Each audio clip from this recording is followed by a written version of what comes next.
I'm back for Genesis 13 in Rick Explains the Bible. Let's look at Genesis 13 today and see what it says. Verse 1. And Abram went up out of Egypt, he and his wife and all he had, and Lot with him into the south. And Abram was very rich in cattle, in silver, and in gold, from pimping out his wife. But people will tell you it's because he obeyed God, and God prospered him. Just like televangelists say.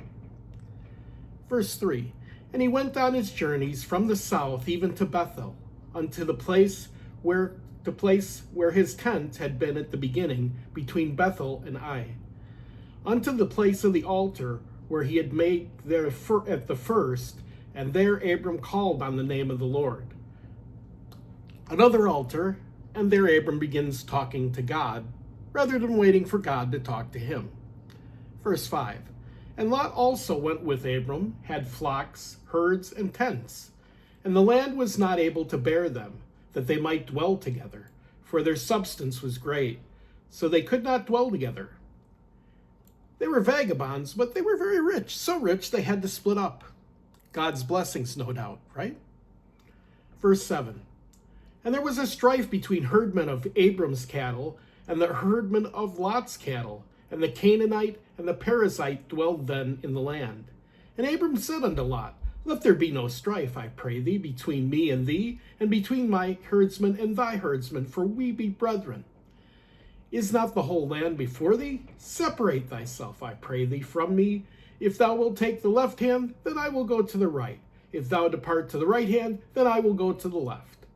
And Lot lifted up his eyes and beheld all the plains of Jordan, that it was well watered everywhere, where before the Lord destroyed Sodom and Gomorrah, even as the garden of the Lord, like that of the land of Egypt, as thou comest unto Zoar. Then Lot shows him all the plains of Jordan, and the Lot journeyed east, and they separated themselves the one from another.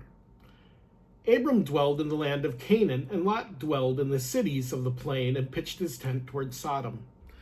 So Lot's cattlemen and Abraham's cattlemen dispute over land, and Abram, being the peacemaker, being the good guy, says, you go where you want, and I'll take what's left. Lot eyes Sodom and Gomorrah, and it looks a lot like Eden. Nice spot towns, so he goes there. Verse 13, but the men of Sodom were wicked and sinners before the Lord exceedingly. So the men of Sodom are so wicked that, well, God makes note of it here in the Bible. They're more than anyone else. Verse 14, and the Lord said unto Abram, after that Lot was separated from him, lift up now thine eyes, and look from the place where thou art northward, and southward, and eastward, and westward, for all the land which thou seest, to which I will give thee, and to thy seed forever. And I will make thy seed as the dust of the earth, so that if a man can number the dust of the earth, then it shall thy seed be numbered. Arise, walk through the land, in the length of it, and in the breadth of it, and I will give it to thee. Then Abram removed his tent, and came and dwelt in the plain of Mamre, which is in Hebron. And he built an altar there unto the Lord.